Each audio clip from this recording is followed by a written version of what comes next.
Alright, so apparently a lot of people don't know how to remove these heat sinks or put them back properly.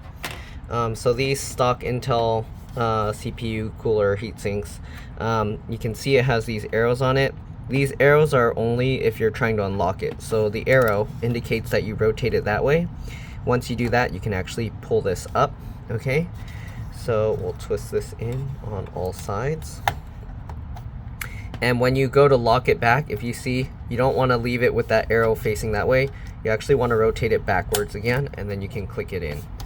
Okay, so we're just going to do that with all three. The customer said their computer was overheating, so I don't know if they didn't do it right. It was super dusty. I cleaned it all out. But anyways, we'll rotate this and pop all these little hooks up. Okay, you don't need a screwdriver or anything. Just do that, rotate it, and then just pull the tabs up. And I'll show you what it looks like and how it works once I get this off.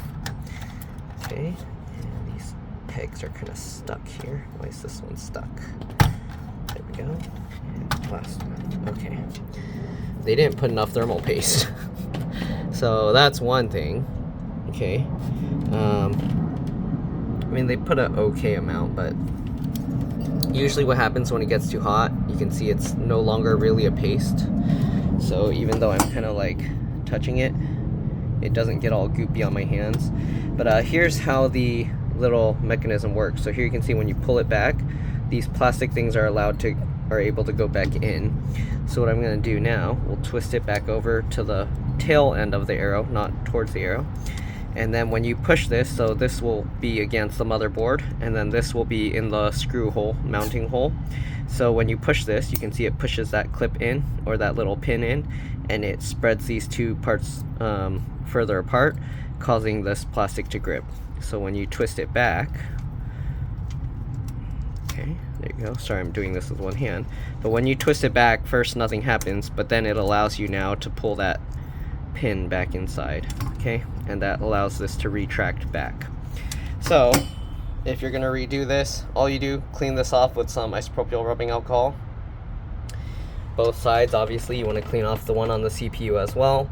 And then you want to put about a pea-sized dot in the center. Some people like to do it differently. I would say if you really wanted to do it a different way, you can actually spread like, it doesn't need much. It's spread super thin. But if you wanted, you can spread a super thin sheet across the entire CPU and then put a dot in the center. That way the sheet will cover the entire thing, and then the dot will just spread out enough that it will push the thicker area all around. But basically it's the same as doing the pea-sized dot. The only difference is then you'll have paste over the entire thing. But depending how it goes down, it can trap air bubbles in there. But I've heard it doesn't really affect it too much. So yeah, the main thing is you want the dot in the center, because you see this metal thing? That's not actually the CPU die. They just put a metal plate on top. So the die is actually closer to the center. So the main point that gets hot is the center. This thing just kind of helps spread the heat a little bit out to the sides.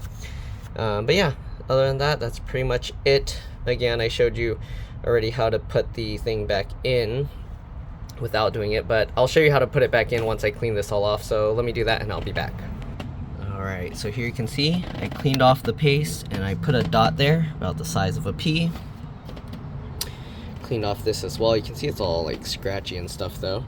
But anyways, it doesn't matter if you put it this way, whatever you want. Originally, I guess they had it upside down, so it's like this. For me, for some reason, like, I have this OCD thing where I want it to be this side up. Okay, so basically what we're gonna do, let me make sure this cable will reach far enough first. Give me a second. Okay, so it will reach far enough. So what I'm going to do is, first thing, make sure all the black pegs are pulled up. Okay, all right. And then we're going to basically just drop this on top. Make sure the little feet go into the holes. Sorry, it's hard to do this while holding a camera. Okay, so then we're gonna push down on here.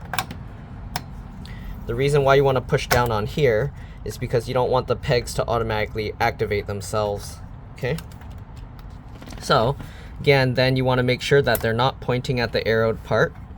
Okay, so we're going to rotate them that way because we don't want them already going into there. And then you just do diagonal. So we're going to do this one first. Okay, oops, I think this one didn't go in right, so I'm going to pull this back up.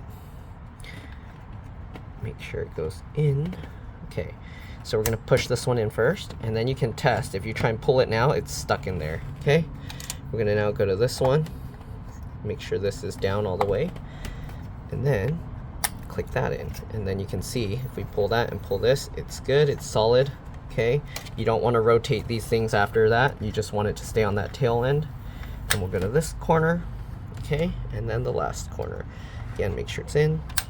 All right, and again, make sure that the arrow part is further away from the thing. You don't want it towards the fan.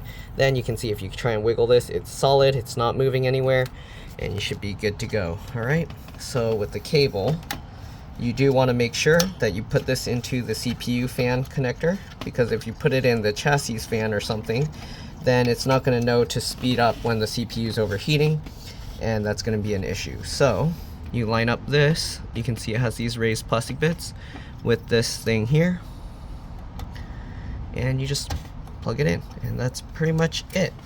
So yeah, hopefully this video helped you guys out. There's not really much else to do there. Make sure your fans stay clean. This thing, the fins were all coated with dirt, dust, and grease. So it made it kind of tough for the thing to cool it down, so the computer was overheating and shutting itself off. Then we got the RAM here.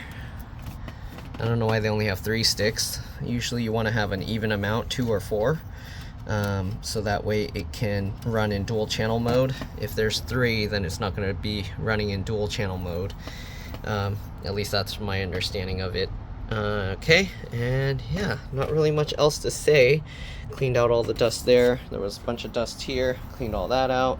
But yeah, this video was mainly about the thermal paste thing for these kinds of stock Intel coolers. Right? I don't know why, but the customer used like a regular 2 terabyte hard drive. They're having issues now. It's complaining, it's spinning, it's going at 100% utilization, even though it's not really doing anything.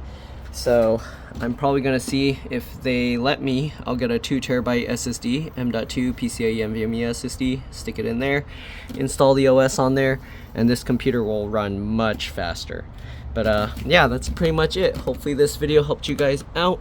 Thanks for watching, and I'll see you all in the next one. Bye.